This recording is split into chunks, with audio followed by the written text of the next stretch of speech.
Bismillah walhamdulillah wassalatu wassalamu ala rasulillah wa ala alihi wa ashabihi wa man walah amma ba'd. Sekarang masuk bab berapa ya? 157 ya? Iya gak? Hah?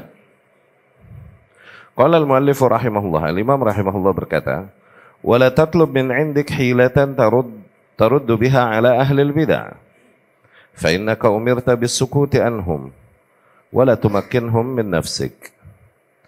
Dan janganlah kau mencoba cari-cari atau bikin-bikin jurus-jurus sendiri, hujah-hujah sendiri untuk membantah ahli bid'ah. Ya, hilah di sini. Maksudnya jurus-jurus akli yang dengannya kau mau membantah ahli bid'ah. Ya.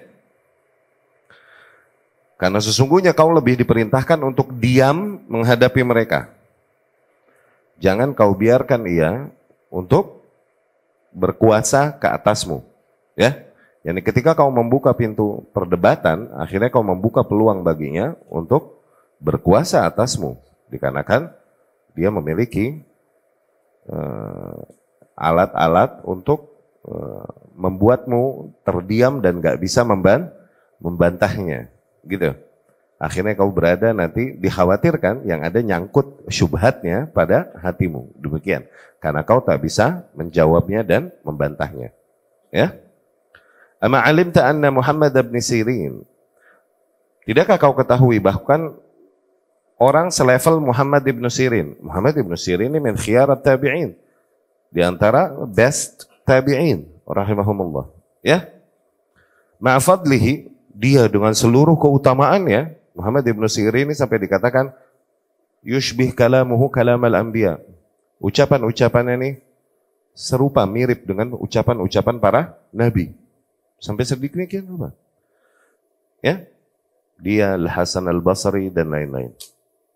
Dia yang udah semulia itu saja, lam yujib rajulan min ahlil bid'ah fi masalah wahidah. Enggak pernah dia mau sengaja membantah seseorang dari ahli bid'ah. Ya kan? Di dalam satu permasalahan. Ya. Wala sami' minhu ayatan min kitabillah azza wa jalla. Enggak mau dia mendengar satu ayat pun dibacakan oleh seorang ahli bid'ah. Faqila lahu, dikatakan kepada Muhammad bin Sirin, mengapa ya nih kau lakukan demikian, bersikap demikian? Dia berkata, akhafu ayyuharrifaha fayaqa fi qalbi syai'. Aku khawatir ia memalingkannya, yani memalingkan ayat tersebut dan kemudian nyangkut di hatiku syubhatnya, maknanya demikian. Ya. Nah, bab ini berbicara yang menjadi nasihat para ulama, para imam ahlus sunnah kepada para ahlus sunnah, terutama kepada para awam ahlus sunnah. Ya. Bahwasanya kita menegakkan hujah, intinya adalah dengan hujah-hujah, dengan keterangan yang datang dari kitabullah, dari sunnah Rasul sallallahu alaihi wasallam, dengan pemahaman salaful ummah. Sampaikan aja itu. Adapun menghadapi ahli bid'ah dan berbantah-bantahan demikian, ini bukan gaya kita, gitu. Oke? Dia mau melemparkan syubhat apapun dan lain-lain, kalau kau mau menetralisir syubhatnya, bukan berarti maknanya kau duduk bersamanya, berhadapan dengannya, dihadirki orang-orang, dan kemudian kau berbantah-bantahan dengannya. Bukan begitu gaya ahlus sunnah. Ya? Pernah terjadi nggak demikian? Pernah terjadi, tapi sangat jarang sekali, dan itu pun yang menyelenggarakannya adalah dengan perintah penguasa di zaman Ibnu Taimiyah rahimahullah, di zaman Imam Ahmad Ibnu Hanbal rahimahullah, dan lain-lain pernah terjadi, tapi dengan perintah penguasa. Bukan yang sengaja-sengaja ngedatengin dan kemudian membantah ahli bid'ah, enggak. Bukan begitu gaya ahlus sunnah. Sampaikan aja hujah-hujahmu, keteranganmu, ya kan? Tegaskan, bantah syubhat-syubhat mereka, udah cukup. Enggak usah berbantah-bantahan terus. Ini bukan sama sekali bukan dari gaya ahlus sunnah, ya. Itu maksudnya. Bukan diperintahkan diam kepada ahli bid'ah, maknanya kita tidak mengingkari ahli bid'ah. Loh, bukan itu. Maksudnya caranya bukan sebagaimana yang dikira orang, ayo kalau berani ketemu beneran langsung head to head deh, debat. Apa dikira debat ini nggak perlu seseorang pintar menguasai kitabullah dan sunnah Rasul sallallahu alaihi wasallam. Sebagaimana berantem nggak perlu orang punya ilmu tinggi, cuman otot kok. Bukan sesuatu yang menjadi patokan kebenaran. Dan orang-orang yang berdebat, hakikatnya adalah orang-orang yang belum yakin kepada kebenaran agama mereka. Orang yang udah yakin, ngapain debat? Orang yang udah yakin dengan kebenaran agama, terus gue mau ngapain debat? Ya? Mau ngapain gue debat? Orang gue yakin kok. Lu gak yakin? Lu aja sono. Gue sih udah yakin.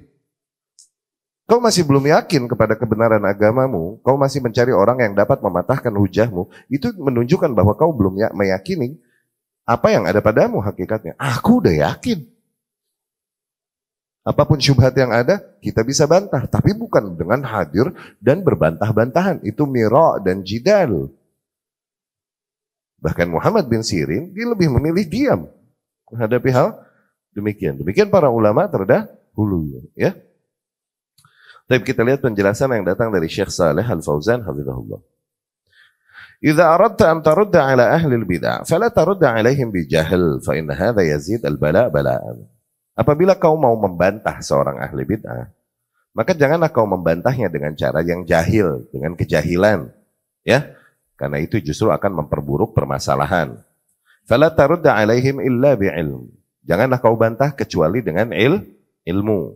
Ya, idza kana indaka ilm, itu juga apabila kau memang memiliki ilmu, wasti'dad li ma'rifatir radd, dan memiliki kesiapan cara membantah yang baik. Oke? Farud wa illa, maka bantah. Wa illa fala tadkhul fi hadzal maidan. Apabila kau tak memiliki hal-hal demikian, tak memiliki ilmu, tidak tahu juga cara membantah yang baik, maka jangan coba-coba kau masuk ke lapangan itu. Fayakunu ma tufsidu aktsar mimma tuslih. Apabila kau paksakan masuk ke sebelah situ, akhirnya yang kau rusak akan lebih banyak daripada yang kau perbaiki justru. La tarudda alaihim bihawak au bima yatara'a laka minal fikr. Janganlah kau membantah para ahli bid'ah dengan hawa nafsumu atau dengan ide-idemu sendiri. Jangan, ya. La tarudda illa bi'ilm. Janganlah kau membantah mereka kecuali hanya dengan ilmu. Wa illa fatawaqqaf. Dan apabila memang kau tak menguasai ilmunya untuk membantah mereka, fatawaqqaf, maka diam. Jangan layanin. Ya. Fa innaka umirta bisukut anhum. Tuh. Sesungguhnya kau diperintahkan untuk diam menghadapi mereka. Maknanya, apabila memang kau tak memiliki ilmu, apabila kau tak memiliki kesiapan, faskut, maka diam. Naam, akrah mahum alaihi wa unkiruhu biqalbi. Ya, aku membenci kesesatan yang mereka berada di dalamnya. Dan aku mengingkari kesesatan itu dengan hatiku. Lakin la tadkhul ma'ahum fi radd. Tapi jangan kau coba berbantah-bantahan dengan mereka bidun ilm, tanpa keilmuan. Fayakunu ma tufsid aktsar mimma tuslih, sehingga yang kau rusak justru nanti lebih banyak daripada kau perbaiki, ya. Jadi anjuran ini sifatnya preventif, terutama untuk para penuntut ilmu yang seringkali ya kita melewati juga lah masa-masa itu, ya. Bawaannya maunya debat aja lagi, debat-debat di komen-komen dan lain-lain, alah. Debat-debat di medsos dan lain-lain. Jangan. Kontrol dan coba belajar untuk mengkontrol emosimu. Kalaupun kau berada di atas hak, ya. Kalaupun kau berada di atas hak, jangan. Seringkali orang yang masuk ke arah perdebatan ini, mereka bukan mencari kebenaran. Cuman mau menunjukkan kepada para makhluk betapa aku lebih berkuasa daripada musuhku. Itu doang. Jadi seringkali, kalaupun kau bisa membawakan hujah-hujah, bukti-bukti nyata, apakah kemudian mereka akan berubah dan menerima kebenaran darimu? Nggak mungkin. Ya, wallahu alam. Tapi kebanyakan sih nggak lihat yang kemarin. Udah kita bawain bukti berapa? Ya? Pada tobat nggak? Mau dibawain bukti dari mana lagi? Dengan bahasa-bahasa yang mungkin mereka nggak bisa mencerna sendiri. Kami bantu terjemahkan dan lain-lain. Tetap aja nggak bisa terima. Kenapa? Emang bukan hak yang dicari. Orang yang suka berdebat dan suka offense, ini hakikatnya emang nggak mencari hak. Ya, mereka hanya mencari sesuatu yang membenarkan hawa nafsu mereka, mencari perhatian dan terpesonanya para makhluk kepadanya, Masya Allah, tabarak, itu yang dicari. Apabila hak yang memang dicari, nggak demikian harusnya sikapnya. Ya. Wala tumakkinhum min nafsik, jangan kau biarkan mereka untuk berkuasa ke atas dirimu, yakni dengan membuka pintu perdebatan, justru kau membuka peluang bagi mereka untuk menaklukkanmu, memasukkan syubhat-syubhatnya ke dalam hatimu ketika kau melayani mereka berdebat, ya. Li'annaka idza radatta bijahl makantahum min annahum yarudduna 'alaik wa yataghallabuna 'alaik. Dikarenakan apabila kau jawab ngasal dengan kejahilan, maka dengan itu kau membukakan pintu bagi mereka untuk membantahmu dan menguasaimu. Wa yadhkurun al-akhta' allati waqa'ta fiha fatakunu antal mukhti'. Mereka sudah mempersiapkan kekeliruan-kekeliruan yang kau terjerumus ke dalamnya, sehingga dengan narasinya terbuktilah seolah-olah engkau yang berada dalam keadaan salah, engkaulah yang bersalah ternyata, gitu. Lakin idza radatta bi'ilmin wa hujaj, tapi apabila kau membantah dengan ilmu-ilmu, dengan hujah-hujah, mastata'u ayyaruddu 'alaik, maka sungguh mereka enggak bisa membantah balik kepadamu, ya. Ama alimta anna Muhammad bin Sirin itu di antara tabi'in senior, di antara para ahli ilmu yang terkenal. Seiring dengan seluruh keutamaannya itu, beliau rahimahullah tidak pernah sengaja berbantah-bantahan dengan seorang ahli bid'ah.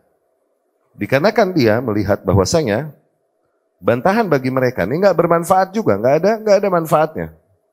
Ya. Lianna su'alahu laisa su'ala ilmin wa innama su'ala ta'annud. Dikarenakan orang yang bertanya dari ahli bid'ah ini kepadanya bukan orang yang emang berangkat mencari ilmu, tapi emang orang yang berkeras kepala, ya. Jadi ahli bid'ah seringkali memancingmu perdebatan dengan pertanyaan, dengan pertanyaan, ya. Sebagaimana seseorang yang mendatangi Imam Malik, majelisnya Imam Malik rahimahullah. Dan kemudian dia berkata innallaha 'ala al-'arsy istawa. Sesungguhnya Allah beristiwa di atas 'arsy. Kaifa istawa Allah? Bagaimana Allah beristiwa? Hah? Imam Malik rahimahullah atrak sa'ah, dia diam sejenak dan dia mau menutup pintu perdebatan ini. Langsung dia berikan sebuah jawaban yang menjadi kaidah Ahlus Sunnah dari zaman ke zaman. Al-istiwa ma'lum. Al-imanu bihi wajib. Al-kaif majhul. Yang namanya istiwa, ini bahasa Arab yang kita ketahui. Gimana sih istiwa? Ya kan? Kemudian mengimaninya wajib karena Al-Quran menyebutkannya. Maka wajib mengimaninya bahwa Allah beristiwa. Al-kaif, adapun teknisnya bagaimana Allah beristiwa, maka majhul, maka kita nggak tahu. Ya kan? Wasu'alu anha bid'ah, dan mempertanyakan hal tersebut adalah sesuatu yang nggak pernah dilakukan Rasul, nggak pernah dilakukan para sahabat. Wa araka sahibu bid'ah, dan aku sungguh melihatmu memang orang yang mengikuti bid'ah. Akhrijuh, usir dia dari majelisku. Tuh lihat, ditutup pintunya. Jangan biarkan dia menjawab ini itu terus akhirnya melemparkan syubhat, ntar yang lain denger, nyangkut di hatinya ketika Imam Malik memberikan jawaban nggak pas tuh. Iya gak? Tutup aja udah pintunya. Demikian maksudnya, ya. Jadi memang gayanya ahli bid'ah, orang yang mau ngebongkar apa yang telah paten di antara nilai-nilai beragama yang berjalan sejak zaman Rasul, zaman salaf sampai sekarang, oke? Ini hal yang udah paten berjalan dan diwariskan dari zaman ke zaman. Tidaklah seseorang demen debat-debat kecuali emang tujuannya mau ngebongkar hal-hal yang udah paten ini untuk menyebarkan pada manusia ide-ide, syubhat-syubhat yang dengan itu manusia meragukan apa yang udah menjadi dogma dan paten pada agama ini dari zaman ke zaman. Itu. Orang-orang yang suka debat tuh tujuannya itu, hakikatnya. Ya.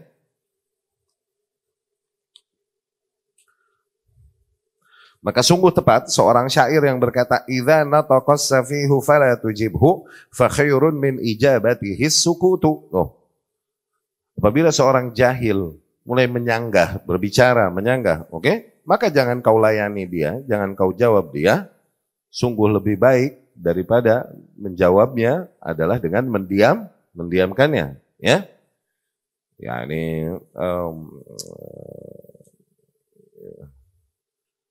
sukut, diamnya kita, tarku jawabil jahil jawabunlah.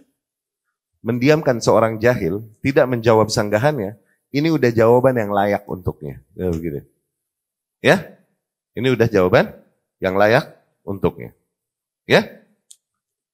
Apalagi para orang-orang yang memang besar di dalam keilmuan. Nggak mesti dia menjawab sanggahan semua orang yang mencoba mencelanya, mencacinya dan memakinya. Ngapain? Kata Imam Syafi'i ini rahimahullah, lastu bi'anni, bukannya aku tidak mampu menjawab lolongan-lolongan para anjing ini.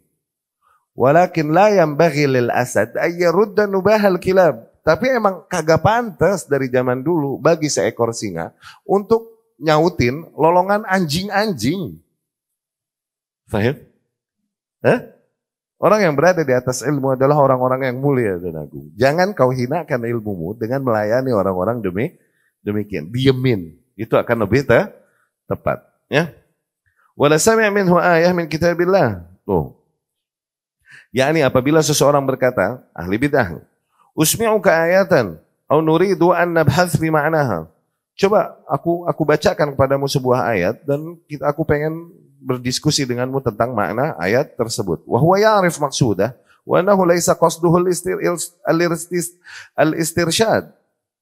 Dan kita tahu tujuan dia ini bukan mencari petunjuk, tujuan dia ini emang pengen ngeyel nih, emang pengen berkeras kepala. Maka yang gini la tujibu. Maka jangan kau layani yang kayak demikian. Tinggalkan, ya. Wala yufassir lahu ayah. Jangan coba kau melayaninya dan mencoba memberikan tafsirannya kepadanya. Jangan. Karena memang bukan itu tujuannya, ya.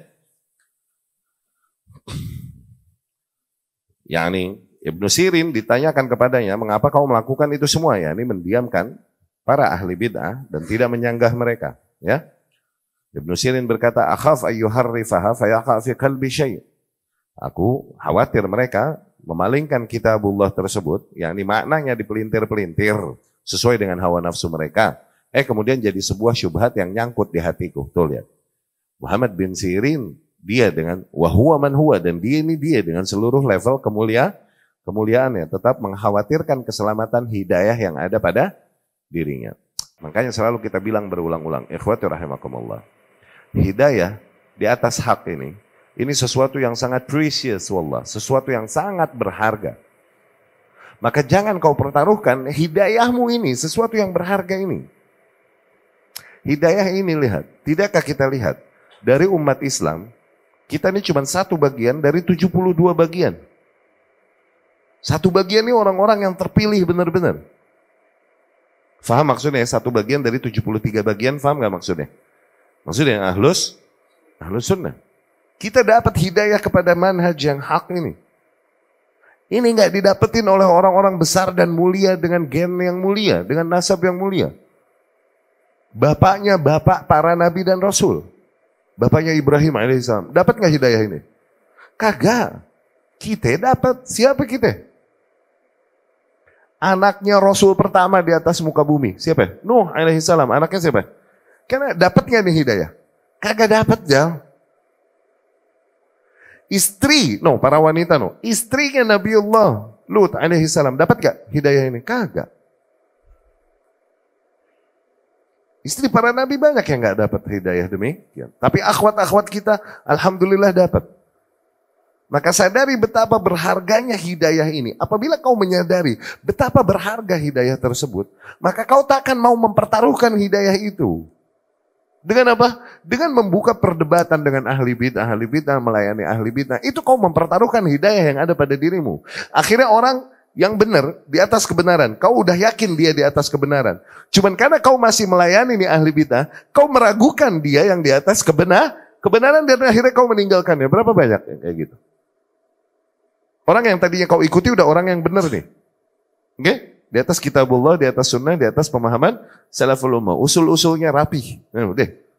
Cuman karena sering ngedenger dan berbicara, ngelayanin, atau duduk mungkin di kajian-kajian orang-orang yang ngaco, akhirnya kau meragukan kebenaran yang datang dari orang yang benar. Udah kau kenal dari akhirnya hilanglah hidayah itu dari itu.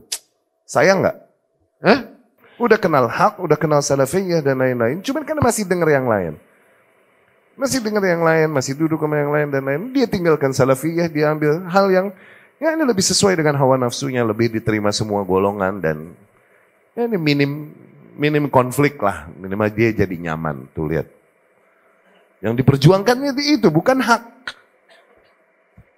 Ya, yang diperjuangkan adalah kenyamanannya di dalam beragama. Ya, maka hindari hal-hal demikian. Hindari, apalagi Rasul janjikan sallallahu alaihi wasallam, ana za'in bi baitin fil jannah atau fi rabadil jannah liman taraka al-mira' walau kan muhiqqan. I guarantee, aku yang menjamin sebuah istana di surga bagi mereka yang meninggalkan perdebatan, kalaupun mereka di atas kebenaran. Mereka di atas kebenaran nih. Cuma nggak mau dia berbantah-bantahan, dia tinggalkan perdebatan tersebut. Nah, orang demikian nih, aku jaminkan baginya sebuah istana di surga. Allah. Ya. Baik, bab selanjutnya 158. Wa idza sami'ta ar-rajul yaqul, inna nahnu nu'azzimu Allah. Idza sami'a athara Rasulillah sallallahu alaihi wasallam fa'lam annahu jahmi. Apabila kau mendengar seseorang ngaku-ngaku berkata, sesungguhnya kita ini mengagungkan Allah, ketika mereka mendengar riwayat-riwayat yang datang dari Rasulullah sallallahu alaihi wasallam, maka ketahuilah bahwasanya orang itu hakikatnya Jahmiyah, gitu. Ini ada riwayat-riwayat yang datang dari Rasul sallallahu alaihi wasallam memberikan gambaran-gambaran tentang sifat Allah Subhanahu wa taala. Misal, Allah Ta'ala yanzil ila sama'id dunya. Sesungguhnya Allah Subhanahu wa taala turun ke langit bumi di sepertiga malam. Tuh, Allah tuh turun. Seseorang bisa jadi berhujah bahwa enggak. Kita mau menjaga keagungan Allah Subhanahu wa taala. Masa Allah turun? Turun kan sifatnya makhluk. Tuh, lihat tuh. Hujahnya seolah-olah mau menjaga dan mengagungkan Allah Subhanahu wa ta'ala. Tapi dengan itu mereka membantah wahyu yang datang dibawakan Rasul sallallahu alaihi wasallam tuh ya. Yang kayak gitu ketahui ini orang sebenarnya Jahmi. Pengikut Jahm ibn Safwan. Ya, ini berpemahaman Jahmiyah yang merusak asma was sifat. Yurid ayyarudda athara Rasulillah. Hakikatnya mereka emang mau menolak semua riwayat yang datang dari Rasul sallallahu alaihi wasallam. Wa yadfa'uhu bihadhil kalimah. Mereka membantah sunnah-sunnah, riwayat-riwayat yang datang dari Rasul dengan kalimat demikian, dengan ungkapan jargon demikian yang seolah-olah mereka mau menjaga dan mengagungkan nama Allah Subhanahu wa taala. Wa huwa yaz'am annahu yu'azzimullah. Dia ngaku-ngaku bahwasanya dengan idenya itu dia mengagungkan Allah Subhanahu wa taala wa yunazzihu dan mensucikan sifat Allah Subhanahu wa taala. Idza sami'a haditsar ru'yah, misal ketika dia mendengar hadis ru'yah. Yani Rasul bilang sallallahu alaihi wasallam, "Innakum satarawna rabbakum yaumal qiyamah kama tarawnal qamar lailatal badr." Ya. Sesungguhnya kalian kelak akan dapat melihat Rabb kalian di hari kiamat. Iyanan, dengan mata telanjang. Sebagaimana kalian dapat melihat bulan lailatal badr, ketika full moon. Rasul bilang begitu, sallallahu alaihi wasallam. Mereka enggak, Allah begitu agung dan mulia, enggak mungkin mata makhluk dapat melihatnya. Tuh gitu. Hujahnya seolah-olah mau mengagungkan Allah, padahal tujuannya mau menolak kebenaran yang datang dibawakan Rasul sallallahu alaihi wasallam. Wa hadits an-nuzul. Dan misalnya hadis turunnya Allah tadi, Allah turun ke langit bumi. Wa ghairah, dan hadis-hadis yang lain, afalaisa qad radda athara Rasulillah, bukankah dengan itu telah jelas bahwasanya mereka telah mengingkari asar yang diriwayatkan dari Rasul sallallahu alaihi wasallam ketika mereka berkata, nahnu nu'azzimullah, kita hendak untuk mengagungkan Allah, ayyanzila min maudhi' ila maudhi'. Kita mau mengagungkan Allah, enggak mungkin Allah pindah dari satu tempat ke tempat yang lain. Faqad za'am annahu a'lamu billah min ghairi. Dengan ucapannya itu, maka mereka dengan itu telah mengaku bahwasanya, telah ngaku-ngaku bahwasanya seolah-olah mereka lebih kenal Allah daripada yang lain. Bahkan lebih kenal tentang Allah daripada Rasulnya sendiri sallallahu alaihi wasallam. Fahdhar haula, hati-hati ame orang beginian. Kata Imam, fa inna jumhuran nas minas suqah wa ghairihim ala hadzal hal. Karena sesungguhnya kebanyakan manusia dari suqah ini awam, maksudnya orang-orang awam dan lain-lain, banyaknya begini gayanya, mindset mereka banyaknya demikian. Wahadzirin nasa minhum, peringatkanlah para manusia dari pola pikir demikian, dari orang-orang demikian, ya. Li'anna al-Jahmi, ini penjelasannya Syekh Saleh Al-Fauzan, hafizahullah. Li'anna al-Jahmi idza sami'a hadits as-sifat مثل حديث النزول وحديث رؤية المؤمنين الله عز وجل قال إننا نعظم الله. Karena seorang Jahmi, seorang yang berpemikiran Jahmiyah, ketika mendengar tentang ayat-ayat sifat-sifat Allah Subhanahu wa taala atau mendengar hadis-hadis tentang sifat Allah Subhanahu wa taala, mereka akan berhujah demikian untuk mengingkari sifat-sifat tersebut. Jurus mereka itu begitu. Seolah-olah dengan ide mereka mau memuliakan dan mengagungkan Allah Subhanahu wa ta'ala. Dengan itu mereka menolak seluruh sifat-sifat Allah Subhanahu wa ta'ala. Akhirnya ujung-ujungnya mereka menghilangkan dan meniadakan Allah. Sebagaimana para ulama dulu katakan, mereka ini setiap dikhabarkan satu sifat tentang sifat Allah, mereka takwil nggak terima. Ujung-ujungnya ini dikatakan haula'u qaumun adha'u rabbahum. Mereka adalah kaum yang menghilangkan Tuhan mereka. Karena sesuatu ketika exist, ketika mawjud. Ini kan sifat Allah yang paling mendasar apa? Mawjud, existence. Sesuatu kalau ada mesti punya sifat dong. Ini semua sifatnya ditolak. Allah turun, ditolak. Allah punya kaki, ditolak. Allah punya tangan, ditolak. Allah berbicara, ditolak. Nggak mungkin. Ujung-ujungnya dia bilang apa? Allah kagak ada. Itu tujuannya dia mau ngomong gitu. Karena sesuatu yang emang ada mah kudu punya sifat dong. Paham ya? Tapi nggak dengan itu kita menyamakan sifatnya dengan sifat-sifat yang ada pada para makhluk. Enggak. Tangannya, turunnya, kakinya, wajahnya, semua sifat-sifatnya yang sesuai dengan seluruh keagungan, kesempurnaan dan kemuliaannya. Wallahu a'lam bentuknya gimana. Kita mengimaninya sebagaimana dikhabarkan. Sebatas itu. Ya. Fahiyya kalimatu haqqin walakin yuradu biha batil. Tuh, itu yang dibilang syubhat. Seringkali kalimatnya kalimat hak tapi digunakan ditujukan untuk kebatilan. Kalimat hak ditujukan untuk kebatilan. Iya, kami mau mengagungkan Allah. Benar gak itunya?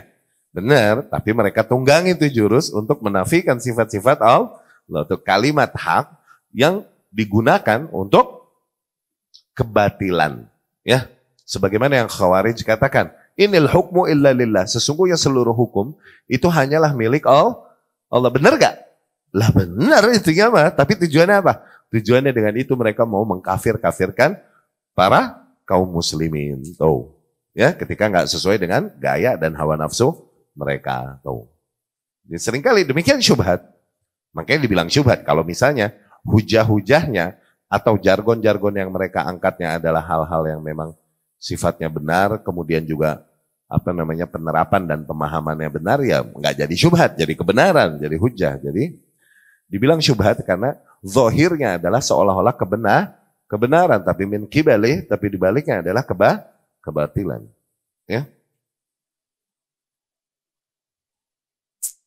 Yurad biha raddu ahadits sifat as-sahihah ats-tsabitah an Rasulillah sallallahu alaihi wasallam li'annahu za'ama annaha tanaqusun lillahi azza wa jalla. Ya. Dengan jargonnya itu, mereka mau membantah hadis-hadis sifat yang sahih yang datang dari Rasulullah Sallallahu Alaihi Wasallam. Ya, dan mereka berkata bahwasanya sifat-sifat demikian, apabila kita imani adalah bentuk celaan kepada Allah Subhanahu wa Ta'ala.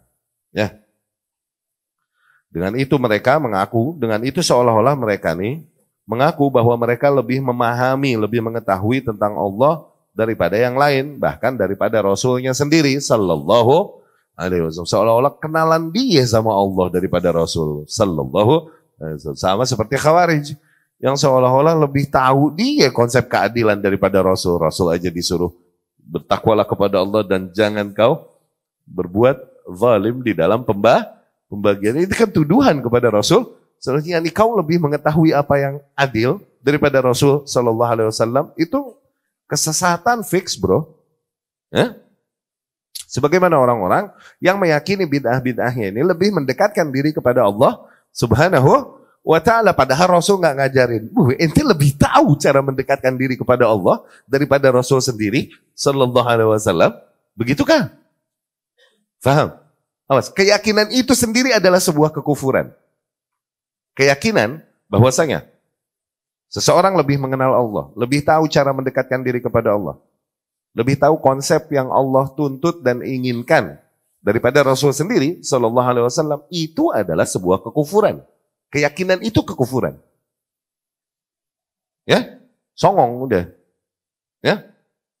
Dan ketahuilah bahwa kebanyakan sukoh, kebanyakan awam, awas, kebanyakan awam mereka itu berada di atas konsep akidah Jahmiyah ini. Kebanyakan awam di dalam asma wa sifat, mereka nggak tahu yang hak gimana. Ya? Sehingga mereka condong lebih mengikuti gaya kaum yang ini, mentakwil asma wa sifat. Kebanyakan awam tuh demikian. Ya? Mereka terkena syubhat firqah Jahmiyah ini. Ya? Pernah kita jelaskan kan bahwasanya al-musyabbahun nih ala sinfain. Orang-orang yang terkena syubhat ini ada dua macam. Orang-orang yang berangkat dari dia pencari kebenaran, qadarullah emang belum dapat aja kebenaran, akhirnya dia meyakini apa yang beredar aja pada kaumnya. Cuman pada dasarnya pencari kebenaran. Nah, yang second type, yang as-sinf ats-tsani, yang tipe kedua ini emang orang-orang yang pada dasarnya di hatinya ada penyimpangan. Udah jelas hujah ditegakkan, udah terang buat dia, tetap aja dia berpaling karena emang hakikatnya mau mencari apa saja yang sesuai dengan hawa nafsunya. Yang penyakitnya yang kedua ini, yang pertama nih, sooner or later, semoga Allah beri mereka hidayah. Ya. Nah, kebanyakan suqah, kebanyakan awam di dalam bab asma wa sifat ini, mereka nggak tahu tuh bahwa Allah punya tangan, bahwa Allah punya kaki, nggak tahu mereka. Ya. Mereka hanya mengikuti apa yang beredar berjalan umum pada kaumnya dan apa yang lebih sesuai dengan standar akal sehatnya aja. Gitu. Ya, akalnya aja, standar akalnya mereka. Yang akhirnya seringkali menjadi peluang buat syaitan memalingkan manusia dari hak. Ya. Demikian ikhwati rahimakumullah bab 158 ya telah kita selesaikan.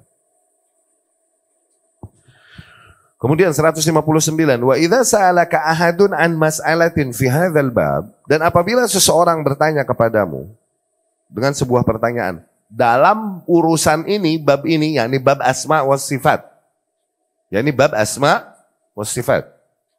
Wa huwa mustarsyidun, tapi dasarnya dia emang orang yang cari petunjuk, fakallimhu wa arsyidhu. Maka oke, layanin. Sampaikan kepadanya petunjuk-petunjuk. Emang dia mencari petunjuk. Dapat ya? Wa idza ja'aka yunadhiruk, tapi apabila orang datang kepadamu, bertanya kepadamu, tujuannya emang untuk mendebatmu, ada kan? Jadi ada pertanyaan-pertanyaan yang zohirnya sama-sama pertanyaan. Cuman kita bisa lihat, ini nanyanya emang songong. Oke? Mau buka pintu nyerang perdebatan, atau emang orang yang lagi keder, nyari guidance, nyari petunjuk.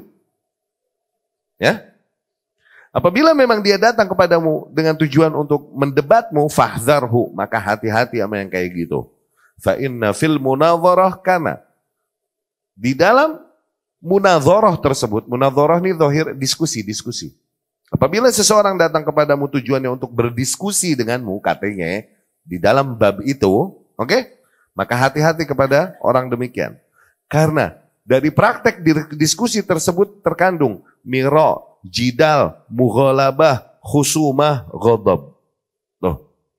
Di situ terjadi berbantah-bantahan, di situ terjadi perdebatan, di situ terjadi banting kalah-kalahan tuh. Di situ terjadi permusuhan, di situ terjadi kebencian. Wa qad nuhita an jami' hadza jiddan, dan sungguh kau telah dilarang dari semua nilai-nilai tersebut. Wa huwa yuzilu an tariqil haq, dan praktek demikian seringkali membuat orang menyimpang dari jalan yang hak yang telah diketahuinya. No. Menyimpang dari jalan yang hak yang telah diketahuinya. Walam yablughna an ahad min fuqaha'ina wa ulama'ina annahu nadhara aw jadala aw khasam. Sama sekali nggak datang kabar kepada kita dari antara para ahli-ahli agama, para ulama kita, mereka sengaja berdiskusi atau berdebat atau bermusuhan. Ya. Masih nasihat yang sama seperti sebelumnya, ya. Jadi as-sa'il yang qasim ila qismain. Jadi dapat dilihat bahwasanya seseorang yang bertanya itu ada dua macam. Yang pertama sa'il mustarsyid. Yang pertama orang yang bertanya memang mencari petunjuk. Minta diajarin. Ya. Fahadza lahul haq. Maka orang demikian dia punya hak. Fi annaka tujibu wa tuwaddihlah. Dia punya hak agar kau menjawabnya dan memberikan keterangan, kejelasan kepadanya. Wa tusyajji'uh. Dan kemudian menyemangatkannya agar dia bertahan di atas yang hak. Ya, itu kewajiban orang yang punya ilmu. Menghadapi yang kayak gini, maka ada hujah bahwasanya awas, ada ancaman tentang menyembunyikan keilmuan. Nah, diterapkan kepada hal yang tipe pertama ini. Oke? Yang kedua, tipe orang yang bertanya yang kedua, sa'ilun muta'annid, orang yang emang ngeyel, nanya, dia bertanya tapi ngeyel, ngaleyad.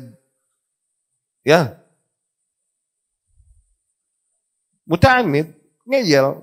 Mu'taridun, yushabbih 'alan nas. Emang orang yang mau beroposisi, berbantah-bantahan dan menyebarkan syubhat di antara manusia. Fahadzahdharhu. Nah yang kayak gini, hati-hati jangan dilayanin. Kau tidak memberikan jawaban padanya, maka kau tidak terkena ancaman menyembunyikan keilmuan. Kalau yang kayak gini mah, ya, karena penyakit yang kayak gini, penyawat, ya. Fahadzahdharhu wa la tadkhul ma'ahu fi maidan. Jangan kau masuk umpannya, jangan kau masuk pancingannya sehingga kau masuk ke perdebatan, ke lapangannya. Fa innaka idza taraktahu in hasamal amr. Yang kayak gini apabila kau diemin dan kemudian kau tinggalkan, maka ketutup pintu fitnahnya. Wa idza dakhalta ma'ah, tapi apabila sengaja kau masuk dengannya, yakni melayaninya perdebatan, fa innal amra yazidu syarran, maka perkara demikian hanya akan menambah keburukan. Wa huwa yuridu ayyuharrikal fitnah. Orang kayak gini emang hendak untuk menghidupkan fitnah, ya. Wa idza ja'ak yunadhiruk fahdharhu in kan qasduna. Oke. Lidzalik lamma dakhala rajulun ala Imam Malik. Maka dari situ ketika seseorang datang kepada Imam Malik rahimahullah, yakni Imam ahli Madinah Malik bin Anas, ya. Wa huwa fil halaqah, ketika Imam Malik di dalam halaqah, ini lagi taklim begini. Oke. Dia bertanya nih orang yang bertanya, Inna Allah yaqul, sesungguhnya Allah Subhanahu wa taala berkata, Ar-Rahman 'alal 'arsy istawa. Ar-Rahman beristiwa di atas arsy. Kaifa istawa? Gimana sih istiwa? Gitu. Fa atraqa Malik bi ra'si. Maka kemudian Imam Malik menganggukkan kepalanya beberapa saat. Hatta ariqa minal haya minallah, sehingga bahkan Imam Malik pada saat itu sampai keringetan karena saking malunya kepada Allah Subhanahu wa taala. Tsumma rafa'a ra'sah, dan kemudian Imam Malik mengangkat kepalanya dan dia berkata, al-istiwa ma'lum, istiwa itu kita ketahui, wal kaif majhul, tapi bagaimana teknis istiwanya Allah itu tidak diketahui, majhul. Wal imanu bihi wajib, namun mengimaninya wajib. Wasu'alu anhu bid'ah, dan mempertanyakannya, ngorek-ngorek, itu adalah sesuatu yang bid'ah. Wa ma arak illa rajul fitnah, dan sungguh aku melihatmu bukan lain kau adalah seorang pembawa fitnah. Fa amara bihi fa ukhrij. Akhirnya disuruh Imam Malik nyuruh agar tuh orang keluarin dari majelis, diusir. Oke? Li'annahu la yaqsid al-istirsyad. Orang demikian memang tidak datang untuk meminta petunjuk. Wa innama yaqsid at-tashbih. Dia datang emang sengaja untuk nyebarin syubhat ala nas di antara para manusia. Wa nafyal istiwa, tujuannya untuk mengajak manusia menafikan sifat istiwa Allah. Wa tafsiri, dan mentafsirkannya bighairi tafsirihi sahih, dengan cara mentafsirkan yang tepat. Ya. Ya. Dan praktek demikian tidaklah dilakukan oleh para fuqaha, ulama, dan lain-lain. Kata Al-Imam rahimahullah. Ya.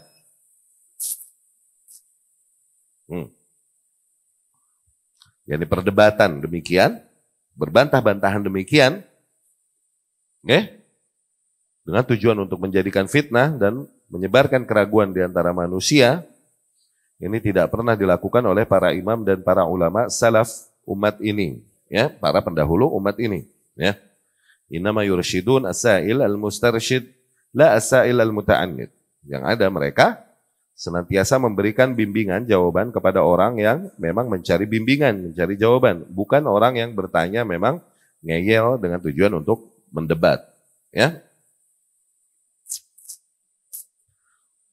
Allah Subhanahu wa taala berfirman, "Ma yujadilu fi ayatillahi illa alladzina kafaru." Sesungguhnya tak lagi memperdebatkan tanda-tanda kebesaran Allah tersebut kecuali orang-orang yang memang mereka kafir. Loh. Orang-orang yang masih memperdebatkan hal-hal yang sifatnya dogmatis pada agama kita ini, terutama asma wa sifat. Mereka masih memperdebatkan hal ini. Hakikatnya memang orang-orang yang masih terdapat nilai kekufuran di dalam hatinya. Allah sendiri yang membongkar hakikat mereka. Tidaklah lagi memperdebatkan ayat-ayat kebesaran Allah, yakni tanda-tanda kebesaran Allah demikian kecuali orang-orang yang memang kafir. Tuh. Ya, masih terdapat kekufuran di dalam hati mereka. Mereka belum meridha Allah sebagai Rabbnya. Belum ridha Nabi sebagai Muhammad sebagai nabinya. Belum ridha Islam sebagai agamanya. Ya. Wal Quran wadih bayyin falaysa fihi jidal. Dan Quran udah sangat jelas dan terang. Ya. Nu'minu bihi wa nuthbit ma jaa'a bihi. Kita mengimaninya dan menetapkan keterangan yang datang tentangnya, ya. Nu'minu bihi lafdhan wa ma'nan. Kita mengimaninya lafaznya dan maknanya. Wa na'malu bihi kama ja'anillahu wa rasulih. Dan kita mengamalkannya sebagaimana datang dari Allah dan Rasulnya sallallahu alaihi wasallam, wa hadha huwal wajib alaina. Demikianlah yang wajib ke atas kita, para kaum muslimin. Ya. Taib, aqulu qawli hadha wa astaghfirullah li wa lakum.